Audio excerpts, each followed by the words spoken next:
Hello everyone, welcome back to friend Telugu blogger. ఎలా ఉన్నారండి అందరూ? నేనైతే బాగున్నాను, మీరు ఇంకా బాగుండాలని కోరుకుంటున్నాను. అండ్ ఈరోజు నేను బ్యూటిఫుల్ బ్లాగ్ మీతో షేర్ చేసుకోబోతున్నాను. ఈరోజు గురువారం కాబట్టి గురుపుష్య యోగం అనమాట. అంటే ఈరోజు అమ్మవారికి పూజ చేసుకోవాలి, అలాగే బాబాకి గురువారం పూజ చేస్తాం కాబట్టి బాబాకి కూడా పూజ చేసుకున్నానండి. నేను నిన్నటి బ్లాగ్లో ఈ గురుపుష్య యోగం గురించి అంతా కూడా డీటెయిల్గా ఎక్స్ప్లెయిన్ చేశాను. ఎవరైనా చూడలేదనుకుంటే చూడండి. అంతేకాకుండా ఈరోజు బ్లాగ్లో అందరికీ యూజ్ అయ్యే కిచెన్ టిప్స్ మీతో షేర్ చేశాను. అంతేకాకుండా ఇంకొక ముఖ్యమైన విషయం ఏంటంటే భక్తుల సమస్యలకి బాబా పరిష్కారం ఈరోజు వీడియోలో ప్రత్యక్షంగా మీతో షేర్ చేసుకోబోతున్నాను. వీడియోని ఎక్కడా స్కిప్ చేయకుండా చూడండి, అలా అయితేనే మీకు డీటెయిల్గా అర్థమవుతుంది. మనకి ఎలాంటి సమస్యలు ఉన్నా కూడా బాబా ఇచ్చే పరిష్కారం అనేది ఉంటుందండి. అది ఈరోజు వీడియోలో మీతో షేర్ చేసుకోబోతున్నాను. అయితే వ్లాగ్ అనేది స్టార్ట్ చేసేద్దాము. ఈ వ్లాగ్లో మనం స్టవ్ వెనుక టైల్స్ని ఏ విధంగా నీట్గా క్లీన్గా చేసుకోవాలనేది ఈరోజు మీతో షేర్ చేసుకోబోతున్నానండి. ఇలా చేస్తే జిడ్డు అనేది జన్మలో పట్టదనమాట. సో చాలా ఈజీగా సింపుల్గా ఒక చిన్న ట్రిక్ ఉపయోగించి ఈ టైల్స్ని ఈజీగా క్లీన్ చేసేసుకోవచ్చు. ఎంత జిడ్డున్నా కూడా ఈజీగా పోతుందండి.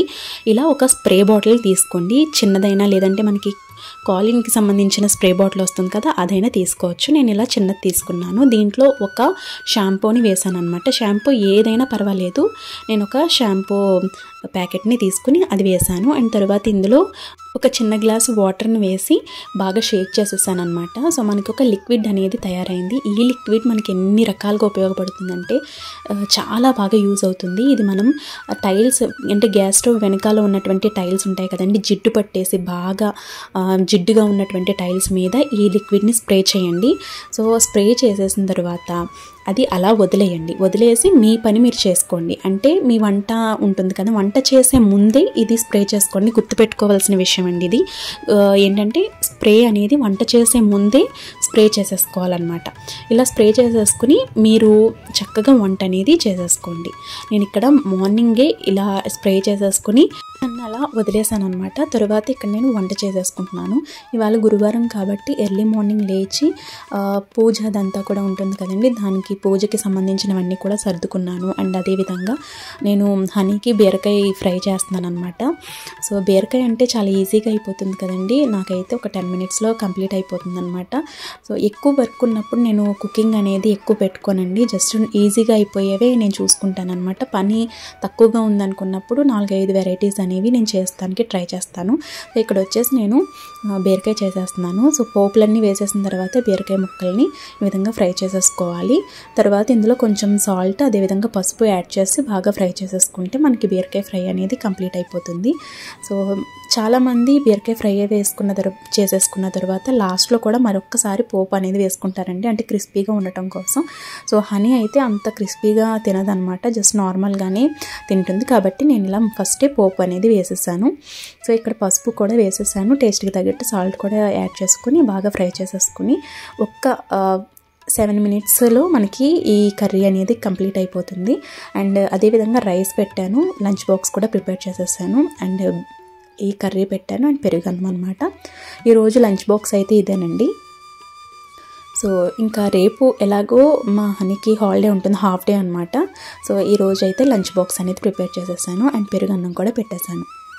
సో తనకి లంచ్ బాక్స్ ఇచ్చేస్తే తన స్కూల్కి వెళ్ళిపోతుందండి.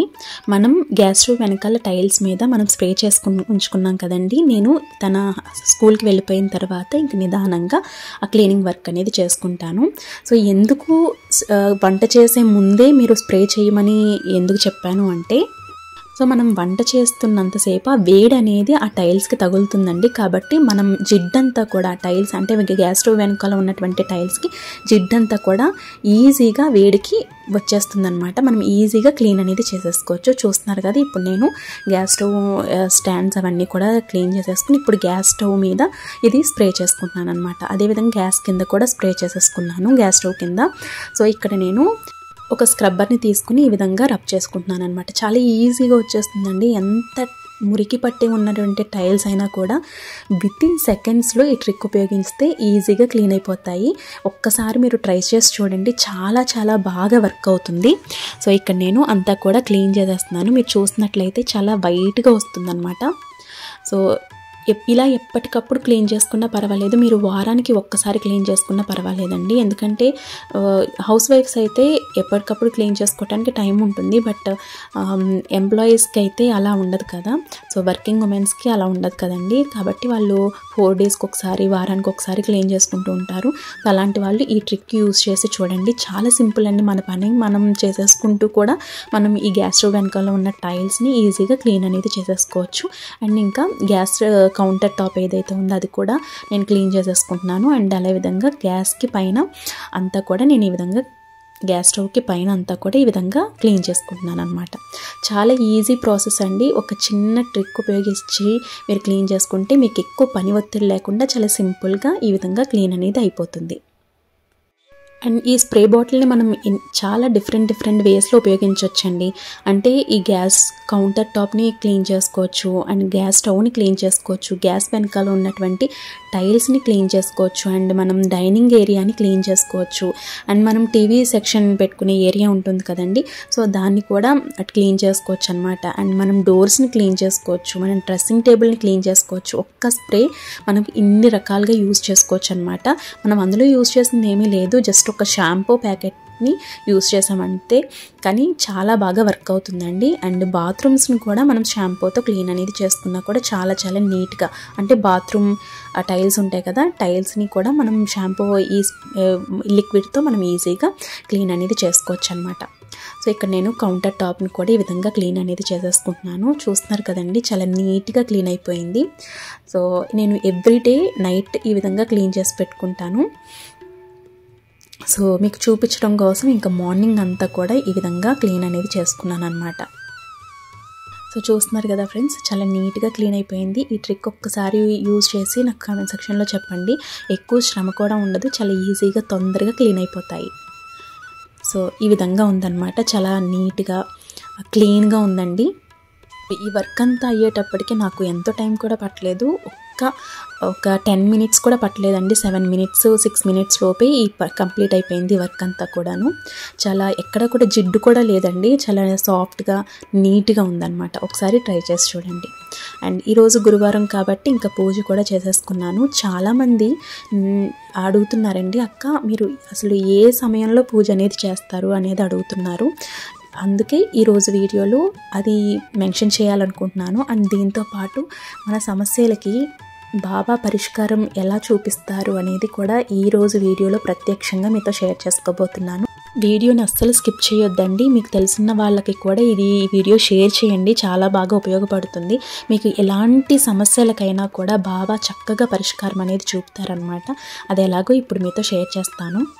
దానికంటే ముందు ఈరోజు గురుపుష్య యోగం కాబట్టి నేను అమ్మవారికి పూజ అనేది చేసుకున్నాను. అలాగే గురువారం కాబట్టి బాబాకి కూడా పూజ అనేది చేసుకున్నాను. అష్టోత్తరం చదువుకున్నాను అనమాట. ముందుగా బాబాకి పూజ చేసుకున్నాను, తర్వాత అమ్మవారికి అష్టోత్తరం చదువుకొని పూజ అనేది చేసుకున్నాను. ఈరోజు కనీసం మీరు బంగారం కొనుక్కోగలిగితే బంగారం, లేదంటే వెండన్నా తీసుకోండి. ఎంతో కాదు, చిన్నదైనా కూడా మీరు తీసుకున్న సంవత్సరం అంతా తీసుకుంటారని ఒక నమ్మకం అనమాట. మీరు పూజ చేసుకుని చక్కగా మీకు ఏదైనా మంచి పనులు ఈరోజు స్టార్ట్ చేయాలనుకున్న వారు ఖచ్చితంగా ఈరోజు స్టార్ట్ చేసుకోండి. చాలా మంచి రోజు ఈరోజు. కాబట్టి ఇంకా పూజ ఈ విధంగా చేసేసుకున్నానండి. దీపారాధన వెలిగించుకున్నాను. అలాగే అమ్మవారికి అష్టోత్తరం చదువుకుని చిట్టి గాజులతో పూజ అనేది చేస్తున్నాను అనమాట. అయితే నేను ప్రతిరోజు కూడా తెల్లవారుజామునే పూజ అనేది చేసుకోవడానికి ట్రై చేస్తానండి. బ్రహ్మ ముహూర్త కాలం అనేది చాలా మంచి ముహూర్తం అనమాట. అంటే తెల్లవారుజామున ఉదయం 3 గంటల నుండి 5 గంటల ప్రాంతంలో చేసుకునే పూజ చాలా శ్రేయస్కరం అనమాట. మీకు కుదిరింది అనుకుంటే ఆ టైంలో పూజ అనేది చేసుకోండి. చాలామందికి బ్రహ్మ ముహూర్తంలో పూజ చేసుకోలేకపోతున్నాం అక్క, ఇంకా ఏ సమయంలో పూజ చేసుకోవాలని కూడా అడుగుతున్నారండి. బ్రహ్మ ముహూర్తంలో పూజ చేసుకోవాలి అని అనుకున్న వారు ముందు రోజే చాలా ప్రిపరేషన్స్ అనేవి చేసుకోవాలన్నమాట. సో అప్పటికప్పుడు అవ్వాలంటే అవ్వదన్నమాట. కాకపోతే చాలామందికి కుదరకపోవచ్చు. అంటే చిన్నపిల్లలు ఉన్న తల్లులకి, అలాగే కొంచెం ఆరోగ్యం సహకరించలేని వాళ్ళకి బ్రహ్మ ముహూర్తంలో పూజ చేసుకోవాలి అనుకున్నా కూడా చేసుకోలేరండి. అది ఇంకా మనం ఏం చేయలేమన్నమాట. కాబట్టి అలా జరుగుతున్నప్పుడు ఏం చేయాలి అంటే సాయం సంధ్యా వేళలో పూజ అనేది నిర్వహించుకోండి. మీ పిల్లలు ఎక్కువ హడావిడి లేకుండా చక్కగా పూజ చేసుకోవాలి అనుకుంటే కనుక సాయం సంధ్యా వేళలో పూజ అనేది చాలా శ్రేయస్కరం అండి. ఎప్పుడైతే మీరు సాయం సంధ్యా వేళలో అంటే 5:30 నుండి 7 గంటల లోపు పూజ అనేది నిర్వహించుకుంటారు, వారు ఖచ్చితంగా శుభ ఫలితాలు అనేది చూస్తారు. బ్రహ్మముహూర్తంలో చేసే పూజ అంత ఫలితం మనం సాయంత్రం సంధ్యా వేళలో చేసే పూజకి అంతే ఫలితం ఉంటుందండి. కాబట్టి మీరు ఒకవేళ ఉదయం బ్రహ్మముహూర్తంలో కుదరలేని వాళ్ళు సాయం సంధ్యా వేళలో అయినా పూజ అనేది చేసుకోవచ్చు. సో మీకు వీలైంది, మాకు కుదురుతుంది అనుకున్న వాళ్ళు బ్రహ్మముహూర్తంలో పూజ అనేది చేసుకోవచ్చండి. ఒకవేళ బ్రహ్మముహూర్తంలో పూజ చేసుకోలేకపోతే సంకోచించవలసినటువంటి భయాలు పెట్టుకోవాల్సినటువంటి అవసరం ఏమీ లేదు. మీరు సాయం సంధ్య వేళల్లో పనంతా అయిన తర్వాత ప్రశాంతంగా సాయంకాలం వేళలో పూజ అనేది చేసుకోండి. సాయంకాలం వేళలో చేసే పూజలు ఖచ్చితంగా మనం తులసి అమ్మవారిని పెట్టకూడదండి. తులసి దళాలతో పూజ అనేది చేయకూడదు, ఇది గుర్తుపెట్టుకోవాలి. నేనైతే ఏదైనా ఫెస్టివల్స్ ఇలాంటివి ఉన్నప్పుడు బ్రహ్మముహూర్తంలో పూజ అనేది చేసుకుంటాను. లేదు అంటే నేను సాయం సంధ్య వేళలో పూజ అనేది చేసుకుంటాను. ఎప్పుడైనా మనం పూజ అనేది చేసుకోవచ్చు. ఇక భక్తుల సమస్యలకి బాబా పరిష్కారం ఏ విధంగా చూపిస్తారు అనేది నేను మీతో షేర్ చేస్తాను అన్నాను కదండి. ఇలాంటి బుక్ మనకి బుక్ స్టోర్లో అవైలబుల్గా ఉంటుందన్నమాట. నాకు ఇది మా ఫ్రెండ్ ఇచ్చారు. సో ఇది చాలా అంటే చాలా నమ్మకమైనటువంటి ఒక ముఖ్యమైన అంశం అండి. అంటే మనకి చాలా రకాలైనటువంటి సమస్యలు అనేవి ఉంటూ ఉంటాయి. ప్రతి మనిషికి కూడా ఏదో ఒక సమస్య అనేది ఉంటూ ఉంటుంది. మానసికంగా అశాంతి అనేది ఉంటూ ఉంటుంది.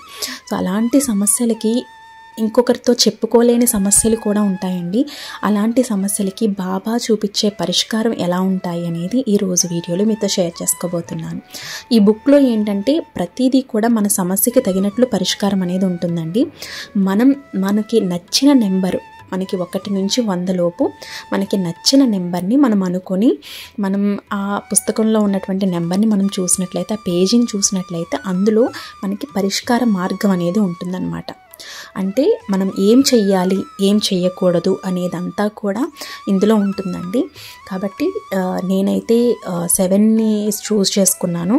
దానికి తగినట్లుగా నాకు పరిష్కారం అనేది ఉందన్నమాట. అంటే నాకు కొబ్బరికాయ అని సాయిబాబాకి ఇవ్వమని చెప్పి ఇందులో ఉందన్నమాట. కాబట్టి మన సమస్య ఏదైనా కూడా బాబాకి పూజ చేసుకొని, బాబాకి చెప్పుకొని, ఈ బుక్లో మనం ఒక పేజ్ని అనుకొని, నెంబర్ని అనుకొని ఆ పేజ్ని చూసినట్లయితే అందులో మనకి సమస్యలకి పరిష్కారం అనేది ఉంటుందండి.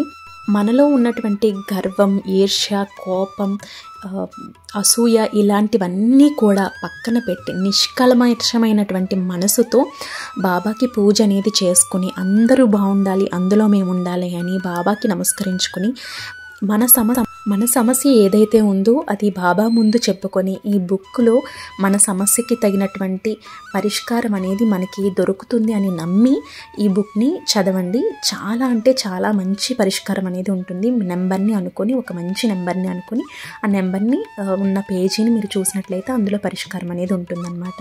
ఇది మనకి ఏ బుక్ స్టాల్లోనైనా కూడా ఉంటుందండి.